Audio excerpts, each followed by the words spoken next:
Good morning everyone. आज हम पर्वों का देश भारत निबंध पढ़ने वाले हैं, जिनके रचयिता हैं रामनाथ प्रसाद जी। इससे पहले हमने रामनाथ प्रसाद जी के बारे में जाना। उनका जन्म कब और कहाँ हुआ था। वे असम के ही जन्मे व्यक्ति हैं। उनकी काव्य कृतियों के बारे में हमने जाना। वे कौन सी यूनिवर्सिटी से एमए का डिग्री हासिल किए थे, कौन से डिपार्टमेंट से, और वे अभी कहाँ कार्यरत हैं, वे सारी चीज़ों का हमने जानकारियाँ हासिल की।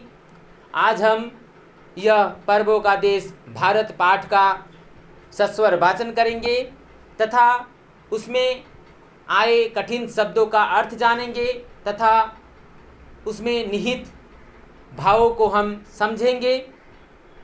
तो बच्चों, सभी अपने अपने किताब खोल लें। पेज नंबर जो है वह है 113, अर्थात पृष्ठ संख्या 113, और साथ में एक पेंसिल भी रख लो। तो शुरू करते हैं। भारत अत्यंत सुंदर, रमणीय, शांत एवं प्राकृतिक वैभव से भरपूर देश है। शुरू में रामनाथ प्रसाद जी कहते हैं कि भारत जो है, भारत भूमि जो है, यानी यह जो इंडिया है, हिंदुस्तान है, यह अत्यंत ही सुंदर, रमणीय यानी आकर्षित करने वाले, शांत एवं शांति एवं प्राकृतिक वैभव से भरपूर देश है। यानी इसमें प्राकृतिक सुंदरता के नज़ारे भी देखने को मिलते हैं। यहाँ राम, कृष्ण, बुद्ध, महावीर, नानक, कबीर, चैतन्य, शंकरदेव, माधवदेव आदि देवों एवं महापुरुषों ने जन्म लिया, जिन्होंने विश्व को शांति, अहिंसा एवं एकता का पाठ पढ़ाया। कहने कि यह भारत भूमि पर, यानी इस भारत देश पर, इस भारत भूमि पर बहुत सारे ऐसे महान व्यक्ति, महान पुरुषों और देवताओं का जन्म हुआ है, अवतरित हुआ है। उसके बारे में यहाँ पर बताया जा रहा है कि हमारे भारतवर्ष में भगवान राम का भी जन्म हुआ है, भगवान कृष्ण का भी जन्म हुआ है, भगवान बुद्ध का भी जन्म हुआ है, महावीर का भी जन्म हुआ है, नानक, कबीरदास, गुरु नानक यानी गुरु नानक, कबीर यानी कबीरदास, चैतन्य यानी श्री चैतन्य महाप्रभु, शंकरदेव यानी श्रीमंत शंकरदेव जो कि हमारे असम के ही महापुरुष हैं, माधवदेव वे भी हमारे असम के ही हैं, आदि यानी और भी बहुत सारे ऐसे महापुरुष हैं जिनका जन्म हमारे भारतवर्ष में हुआ है। और उन्होंने अपने जीवन काल में इस भारत भूमि पर रहने वाले व्यक्तियों को शांति, अहिंसा और एकता का संदेश देते हुए उन्हें पाठ पढ़ाया है, सिखाया है। भारत भूमि पर जन्म लेने वाला हर व्यक्ति अपने को भाग्यशाली मानता है। कहने कि इस भारत, क्योंकि हम कहते हैं ना, we proud to be an Indian, है ना, we proud to be an Indian, अर्थात हम जो इस भारत भूमि पर जन्म लिए हैं उसमें हम गर्व महसूस करते हैं। हमें गर्व है कि हम बाकी देशों के रहते हुए भी हम भारत भूमि पर जन्म लिए, जहां शांति, एकता और अहिंसा का प्राचुर्य है। यानी उस देश को हम नमन करते हैं जहां हमारी जन्म हुई है। हम गर्व से कह सकते हैं कि हम हिंदुस्तानी हैं, हम भारतीय हैं। हम अपने आप को भाग्यशाली यानी लाकी मानते हैं। भौगोलिक दृष्टि से भी जो स्वरूप हमारे देश का है वह विश्व में किसी दूसरे का नहीं है। यानी कि अगर भौगोलिक दृष्टि यानी जो हम लोग इस देश में रहकर जो भोग विलास करते हैं, जो हमें जो सामग्रियां मिलती हैं, जो हमें यहाँ पर रहकर हमें जो मिलता है, उससे हम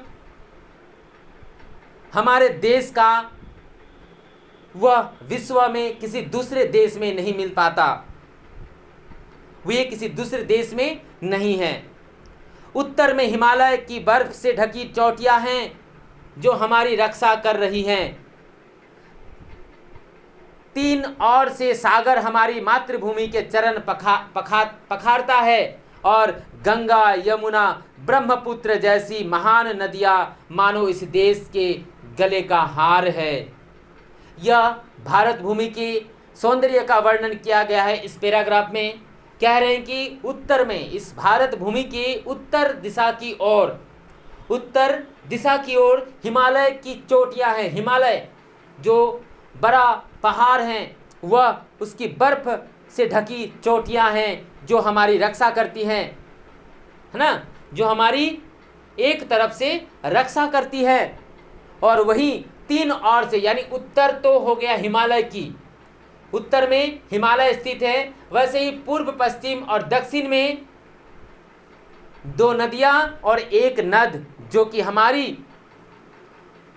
इस भारत माता की, इस भारत भूमि का गले का हार के जैसा लगे हुए हैं। वह तीन नदियां जो हैं, जिसमें से दो नदी हैं और एक नद है, यानी तीन ओर से सागर हमारी मातृभूमि के चरण पखारते हैं और तीनों ओर से जो सागर है, अरब सागर, प्रशांत महासागर और भी जो सागर है, वे हमारी चरण पखारते हैं और गंगा, यमुना और ब्रह्मपुत्र जैसी महान नदियां भी मानो इस देश का गले का हार मानो बने हुए हैं। यानी यह भारत भूमि के गले का हार मानो यह गंगा, यमुना और ब्रह्मपुत्र नद और नदियां इस देश के गले का हार बने हुए हैं, उनकी सुंदरता को दर्शाते हैं, चार चांद लगा देते हैं। भारत की सबसे बड़ी विशेषता जो है, यानी भारत देश का जो प्रमुख गुण जो है, उसकी प्रमुख विशेषता जो है, वह है कि अनेकता में एकता। इसकी सबसे बड़ी विशेषता है अनेकता में एकता, यानी अनेक भाषा भाषी के लोग, अनेक धर्मावलंबी के लोग यहाँ पर रहते हैं।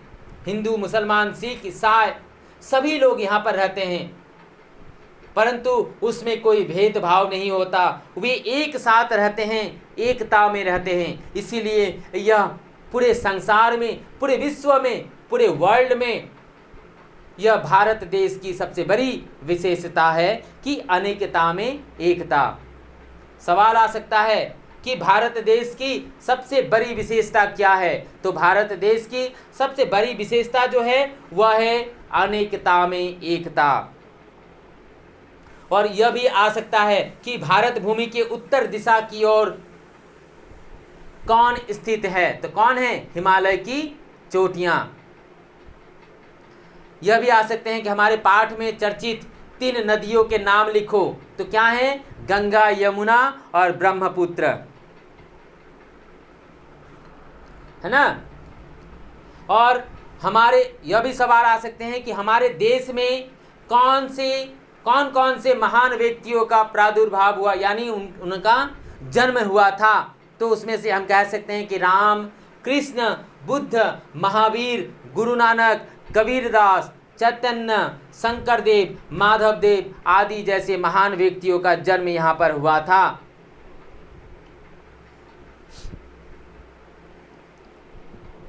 हमारे देश में अनेक धर्म एवं संप्रदाय के लोग रहते हैं, यानी कि हमारे देश यानी भारतवर्ष में बहुत सारे संप्रदाय, जो संप्रदाय होते हैं ना, कृष्ण संप्रदाय और भी बहुत सारे संप्रदाय जो होते हैं, वे सारे लोग यहाँ पर रहते हैं। यहाँ तरह तरह के पर्व मनाए जाते हैं। यहाँ तरह तरह के सभी धर्मावलंबियों के पर्व यानी त्यौहार मनाए जाते हैं। जैसे हिंदुओं के लिए दुर्गा पूजा, छठ पूजा, मुसलमानों के लिए ईद, वैसे ही क्रिश्चियन के लिए बरदीन। यह सारे चीज़ों का, इस सारे पर्वों का यहाँ पर मनाया जाता है। गांधी जी हमारे राष्ट्रपिता हैं।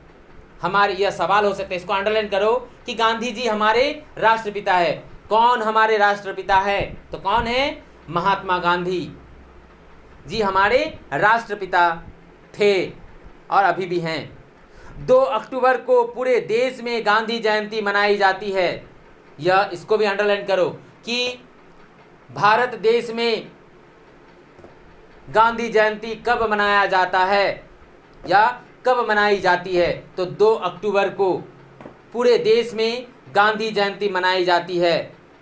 यह हमारा राष्ट्रीय पर्व है। कह रहे हैं कि यह जो 2 अक्टूबर का दिन है जिसमें हम गांधी जयंती मनाते हैं, वह एक्चुअली हमारे राष्ट्रीय पर्व हैं, जिसमें बाकी सारे जो पर्व होते हैं वे तो हिंदुओं के लिए अलग हैं, मुसलमानों के लिए अलग हैं, क्रिश्चियन के लिए अलग हैं, सिख के लिए अलग होते हैं। लेकिन 2 अक्टूबर का जो पर्व है, जो गांधी जयंती नाम से जाना जाता है, वे पर्व सभी संप्रदायों के लिए होते हैं, सभी धर्मावलंबियों के लिए होते हैं, जिसमें ना तो कोई हिंदू है और ना ही मुसलमान है और ना ही सिख है और ना ही ईसाई हैं।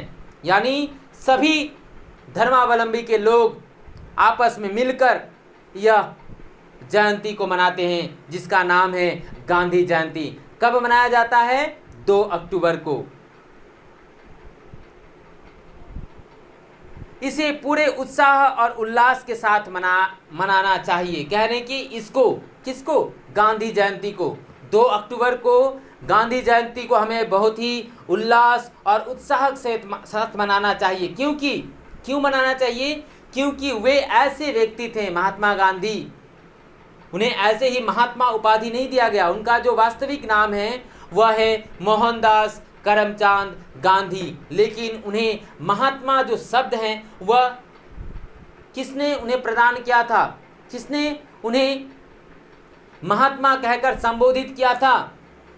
यह जीके का सबसे एक महत्वपूर्ण सवाल है। तो बच्चों, इस बात को जानकर रखना कि महात्मा जो शब्द है वे जब महात्मा गांधी जी यानी मोहनदास करमचंद गांधी जी जब कोलकाता में स्थित शांति निकेतन, जो कि विश्व कवि रविंद्रनाथ ठाकुर जी द्वारा प्रतिष्ठित है, उस शांति निकेतन में जब महात्मा गांधी वहाँ पधारे थे, तभी द्वार पर ही उनका स्वागत करते वक्त विश्व कवि रविंद्रनाथ ठाकुर जी ने महात्मा गांधी जी को महात्मा कहकर संबोधित किया था, और तब से ही उनके नाम के आगे महात्मा शब्द का जुड़ गया। तो कह रहे हैं कि इसे क्यों उत्साह और उल्लास से मनाना चाहिए? क्योंकि अगर महात्मा गांधी नहीं रहते, जिन्होंने अपने बदन पर, अपने शरीर पर एक खादी वस्त्र, एक धोती लपेटे हुए और हाथ पर एक लाठी लिए हुए, जिन्होंने बिना कुछ अस्त्र और ना ही शस्त्र और ना ही गोला बारूद से, ना ही बंदूक से उन्होंने अंग्रेजों से हमें स्वाधीनता दिलाया था। आज जो हम स्वाधीनता से जी रहे हैं, आज जो हम स्वाधीनता का सांस ले रहे हैं, वह महात्मा गांधी जी के ही बदौलत है। इसीलिए हम सभी भाषाभाषी, हम सभी धर्मावलंबियों को यह कर्तव्य है कि 2 अक्टूबर के दिन सभी भाई मिलकर, हिंदू, मुसलमान, सिख, ईसाई सभी मिलकर उनके जन्म जयंती को हम पालन करें।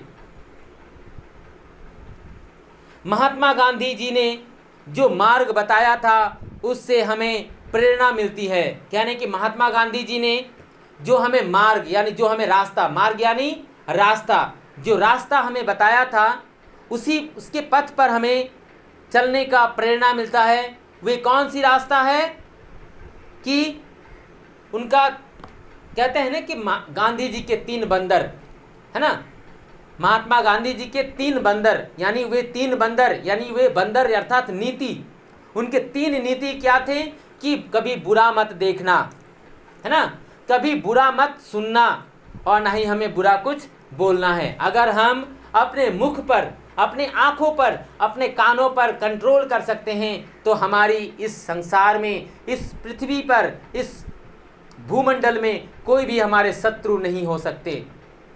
इसीलिए महात्मा गांधी जी यह प्रेरणा देते हैं कि उनकी जो 3 नीति हैं कि बुरा मत देखना, बुरा मत सुनना, बुरा मत कहना, इन 3 नीतियों को पालन करते हुए हमारी इस पृथ्वी पर कोई भी शत्रु नहीं होंगे। हमने पहले ही कहा है कि हमारा देश महापुरुषों का देश है। यानी रामनाथ प्रसाद जी कह रहे हैं कि मैंने शुरू में ही कहा था कि हमारा देश जो है वह महापुरुषों का देश है, जिनमें महान पुरुषों ने, महात्माओं ने जन्म लेकर इस भूमि को, इस देश को स्वर्ग बना दिया है, एक पहचान दिया है, इस भारत देश का अस्तित्व कायम किया है। महापुरुषों के जन्मदिन को हम पर्व के रूप में मनाते हैं। कह रहे हैं कि महात्मा गांधी जी के इस देश में जो महापुरुष जन्म लिए हैं, जैसे शंकरदेव जन्म हुए तो शंकरदेव तिथि के रूप में हम मनाते हैं। माधवदेव जब जन्म लिए उनके जन्म उत्सव पर हम माधवदेव तिथि मनाते हैं। महात्मा गांधी के जन्म उत्सव पर हम गांधी जयंती मनाते हैं। महावीर जी के जन्म उत्सव पर हम महावीर जयंती मनाते हैं। रविंद्रनाथ ठाकुर जी के जन्म उत्सव पर हम रविंद्र जयंती मनाते हैं। और भी बहुत सारे ऐसे महापुरुष हैं जिनके जन्मोपरांत हम लोग जन्मोत्सव मनाते हैं, एक पर्व के रूप में मनाते हैं। पर्व यानी एक उत्सव के रूप में मनाते हैं। सभी भाई मिलकर, हिंदू, मुसलमान, सिख, ईसाई, सभी जातियां मिलकर, सभी धर्मावलंबी मिलकर उसे एक त्यौहार की तरह मनाते हैं। बुद्ध पूर्णिमा महात्मा बुद्ध का जन्म दिवस है। यहाँ जो महापुरुषों के जन्म के बारे में यहाँ पर किस किस नाम से हम जानते हैं उसके बारे में जिक्र किया गया है कि बुद्ध पूर्णिमा महात्मा बुद्ध के जन्म दिवस के रूप में मनाया जाता है। मिलाद उन नबी हजरत मोहम्मद साहब के जन्मदिन के रूप में मनाई जाती है। यानी हजरत मोहम्मद का जिस दिन जन्म हुआ था उस दिन को हम मिलाद उन नबी के रूप में मनाते हैं। इसी प्रकार जैन धर्म के प्रवर्तक भगवान महावीर का जन्म दिवस महावीर जयंती के रूप में मनाया जाता है। यह भी आ सकता है कि बुद्ध पूर्णिमा, अंडरलाइन, कि बुद्ध पूर्णिमा महात्मा बुद्ध जन्म दिवस किनके जन्म पर मनाया जाता है, तो बुद्ध पूर्णिमा के रूप में महात्मा बुद्ध जी के जन्म के दिवस के रूप में मनाया जाता है। मिलाद उन नबी किसके जन्म उत्सव के उपरांत मनाया जाता है, तो वह हो गए हजरत मोहम्मद साहब के जन्मदिन के उपरांत।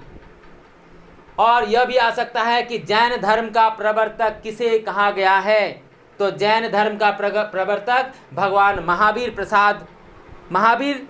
का जन्म महावीर जयंती के रूप में मनाया जाता है। गुरु नानक जयंती यानी नानक जयंती किसके जन्म के याद में मनाई जाती है, तो गुरु नानक के जन्म उत्सव के रूप में गुरु नानक जयंती के रूप में मनाया जाता है। असम में शंकरदेव और माधवदेव के जन्मदिनों को उनके जन्मोत्सव के रूप में मनाए जाते हैं। यहाँ जन्मदिन की भांति पुण्यतिथि भी श्रद्धापूर्वक मनाई जाती हैं। कह रहे हैं कि जो असम के दो महापुरुष हैं जिनमें का नाम है शंकरदेव और माधवदेव, उनके जन्मदिन के अवसर पर जन्मोत्सव के रूप में शंकरदेव तिथि के रूप में मनाया जाता है और माधवदेव तिथि के रूप में मनाया जाता है। यहाँ जन्मदिन की भांति पुण्यतिथि भी श्रद्धापूर्वक मनाई जाती है। यानी यह एक त्यौहार के हिसाब से यह जन्मतिथि मनाई जाती है, श्रद्धापूर्वक मनाई जाती है। यानी हम बड़े मन से श्रद्धापूर्वक उनके जन्म उत्सव का पालन करते हैं। उसको प्रत्येक स्कूल में, प्रत्येक कॉलेज में, प्रत्येक ऑफिस में, प्रत्येक दफ्तर में हम उनके जन्मोत्सव को मनाते आ रहे हैं, मनाते रहेंगे और मनाते रहेंगे। तो बच्चों, यहाँ बहुत सारे सवालों का हमने जवाब देखा कि हमारे इस भारत भूमि पर कौन से महापुरुषों का जन्म हुआ है। फिर हमारे भारत देश के उत्तर दिशा पर किसके चोटियाँ स्थित हैं। हमारी भारत देश के 3 और कौन सी सागर बहती हैं, 3 नदियों के नाम लिखो। फिर राष्ट्रपिता किसे कहा गया है, महात्मा गांधी का जन्म कब और कहाँ कब हुआ था, गांधी जयंती किसके जन्मोत्सव के रूप में मनाया जाता है, बुद्ध पूर्णिमा, मिलाद उन नबी,